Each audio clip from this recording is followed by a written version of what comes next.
4. We must cross Black Mountain. Kalakavi, Central Mountains, July 12th. The living prince's palace, beyond the screen of trees which surrounded the lush pasture of Tutabad, clung to a mountainside which at first seemed like a sheer wall. As the travellers approached, however, they saw that the wall was a mass of natural terraces, perhaps carved by glaciers. The grey fortifications, walls, turrets, and embrasures all rested on stone, no different in texture from that of the mountain itself. At the foot of the mountain, amid running streams and cherry orchards, protected by the huge castle above, lay the group of villages where Nur had found Farid, the chief of the prince's advance guard. "The prince," Farid said, after a man had approached, riding a splendid Turkoman Arab horse, and spoken in his ear, "would like to see you. We had better go at once." "What about the animals, the baggage, and the assassins?" Nur asked.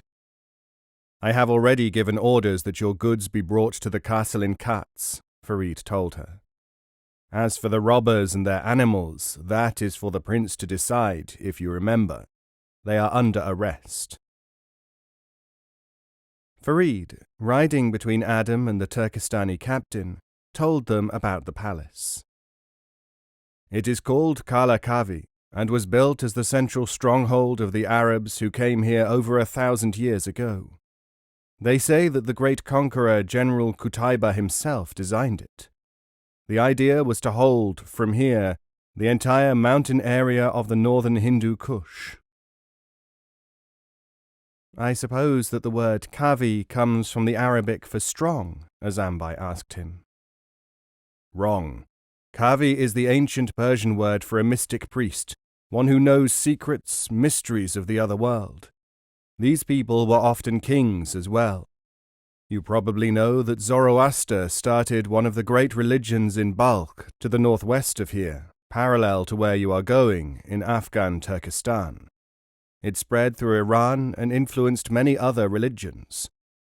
Well, Zoroaster made his start when he converted a Kavi, about 2,500 years ago." "So this place dates from that time?" "According to legend, the castle was taken from the followers of Zarathustra, which was his real name. That means in the ancient tongue, by the way, camel man. We still use the word. The building was probably only enlarged by Qutaiba." The castle was entered, like so many in Central Asia, by tunnels, with large quantities of rocks piled in shelves among them, which could be rolled down, blocking the entrances in time of war. The horses, clearly knowing the way, walked straight into the large openings and plodded up the long inclines, lined with boxes and barrels, stored supplies, which were stacked on either side of the long corridors hewn from the rock. "The passages twist like this," said Farid, "so they can be defended easily. If anyone got through before we could block the entrances, each passage could be held by as few as 3 soldiers." The whole way was lit by rushlights projecting from the walls. Eventually, the horses emerged into broad daylight. Adam and Nur, followed by the captain and then the rest of the caravanners, blinked and peered at the unexpected sight of a garden, full of flowers in full bloom, with fountains playing. 20 or 30 men dressed like Farid were sitting and standing in groups, as if waiting for something. The entire garden was built on an enormous parapet, a ledge with crenellated walls jutting out from the mountainside. Farid led them to the edge, from which they could see the orchards and the villages through which they had passed earlier, hundreds of feet below. "This garden," Farid told them, "is quite artificial, in the sense that all its soil has been carried up here and is several feet thick. Beneath that there is only rock." A giant's window box, Nur thought. It must have been the size of several football pitches, with a pavilion at one end, climbing roses, jasmine, fig trees growing in barrels, and the smell of flowers everywhere.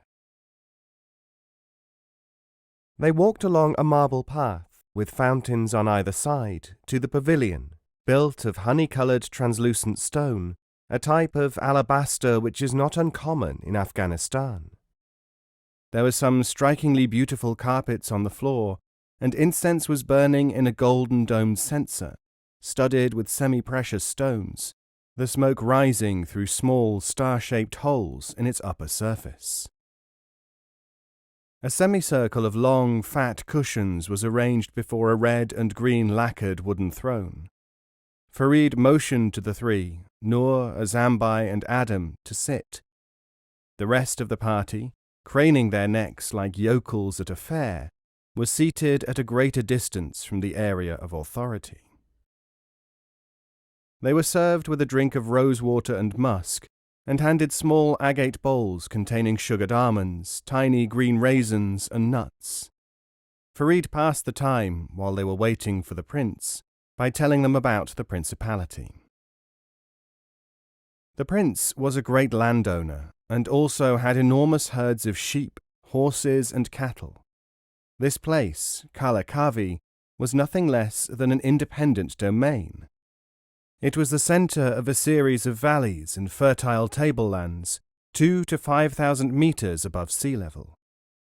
Noor realised, remembering her geography lessons in England, that the valleys themselves were as many as 15 times as high as what would qualify as a mountain in the West. 15 mountains high. Farid did not know how many people there were in the principality, which covered more than 3 days' journey in any direction from the castle. He was the wazir, chief minister of the sovereign. But this involved more than ceremonial tasks: supervision of the army, collecting taxes, judging law cases, and keeping the prince informed about everything of importance. As they talked, green tea was served, made from water boiled in a samovar. In this thin air it took over half an hour and a great deal of glowing charcoal puffed with bellows to get the water hot enough. They must have been sitting there for over an hour when Adam, accustomed to the ways of feudal chiefs, recognized the soft, slowly rising beat of a single drum which signalled the potentate's approach. He could see, looking down the marble pathway, people rising to their feet, guards raising unsheathed swords, and a general air of expectancy as more drums took up the rhythm. A small group of men, courtiers young and old, dressed in wide-sleeved robes of the padded, bright-coloured Bokhara kind, filed in and arranged themselves behind the throne. 2 or 3 minutes later, preceded by a herald with a massive gold-bound stick, the sceptre of office, the prince padded softly into his pavilion. He was between 40 and 50 years of age, tall, with typically Afghan features, an aquiline nose, black eyes and long head. His curly hair was cut short, and his head was bare. Over trousers of white cotton and a long blouse secured by a red sash, he wore a long woolen robe of dark blue, closed in front by a gold sword belt, studded with smooth diamonds. There was an immense polished Badakhshan ruby gleaming on the buckle. The prince mounted the 3 steps of his throne and sat down, smiling at the bowing courtiers, and took the sceptre from its guardian. Farid stepped forward. "May the Lord's shadow never become less. I beg permission to introduce our guests." The prince inclined his head. "Magnetic pole of the earth, the Lady Noor Sharifi, Aga-i Adam Durrani, Shaghali Captain Azambai." The prince handed his sceptre back to the courtier and stepped down from his throne. "Welcome. Approach." He held out his hand to each in turn. The captain, recalling a passage from the classics, spoke for them all. Rendering homage to the presence of the monarch is an honor for his slaves. Just as Adam realized with dismay that they had not performed the Nazaria, the ceremony of offering gold and precious jewels or sweet spices and perfumes to the potentate, he saw that Farid had not forgotten. He lifted a piece of red velvet from an inlaid brass tray carried by a splendidly dressed servant and revealed 3 large gold coins, ashrafis, and some silver boxes such as are used for amber, incense, and the like. In accordance with custom, the prince touched each object in turn, signifying acceptance. He led the 3 to the curtains behind the throne. They passed through into a kiosk built of cedar wood and fretted with geometrical patterns, where 3 sofas were ranged before a low table loaded with an astonishing variety of dishes.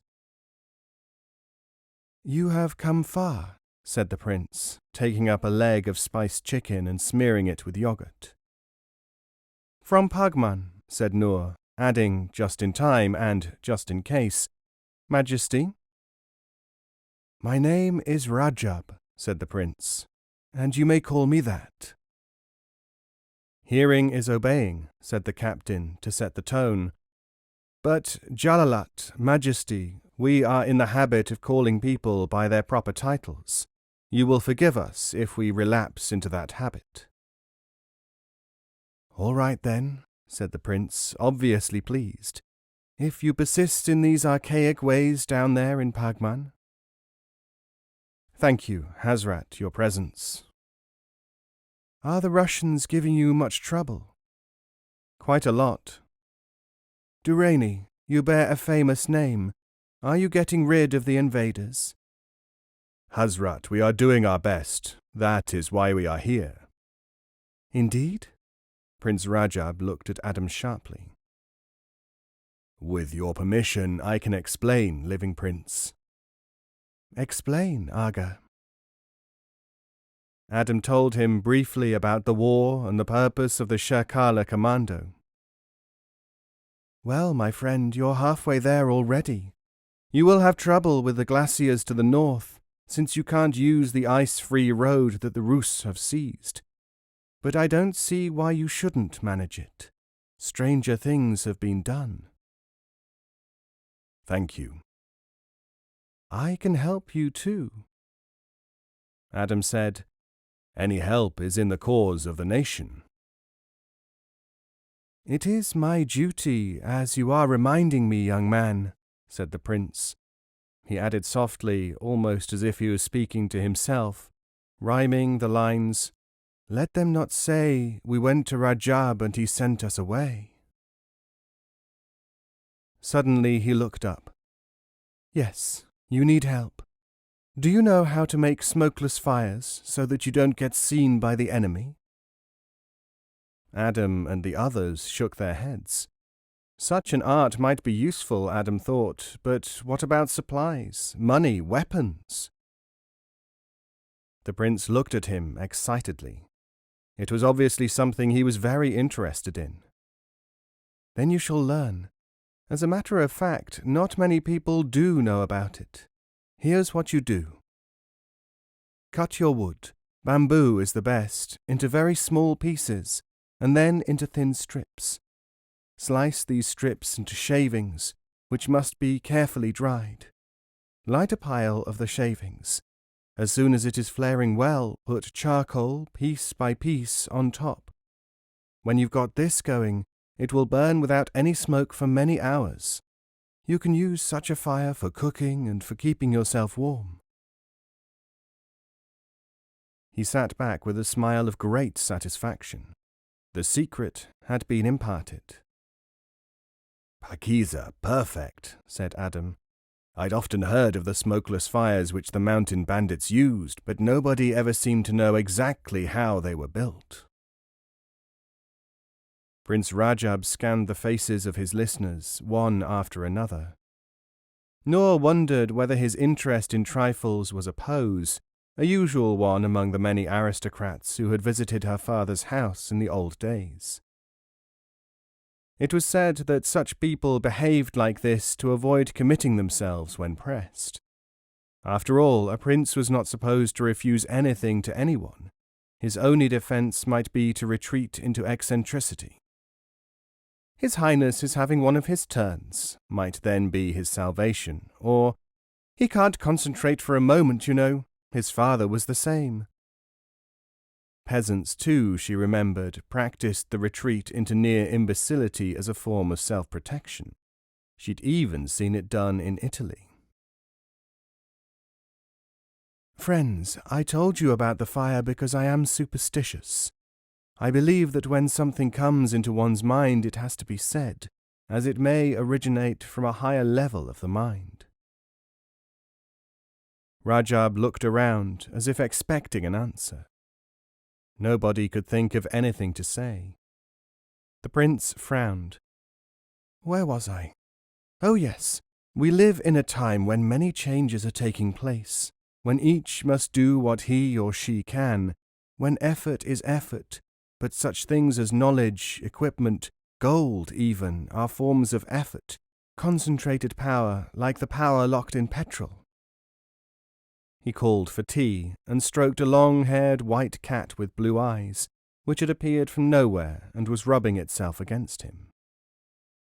To the captain he said, This is the jihad-i-muqaddas, the sacred struggle. I cannot spare any men, because we have to prepare for when, God forbid, the Russians try to come here. But it is written that those who help and equip the mujahideen in a just war are equal to those who actually engage in that war. You can have anything from me. I have horses and pack animals, gold and weapons, even agents in Turkestan. God bless you, sir, said Azambai. That's settled then, said Prince Rajab. The prince rose to show that the audience was over, and the travellers were led to their sumptuous quarters for the afternoon siesta.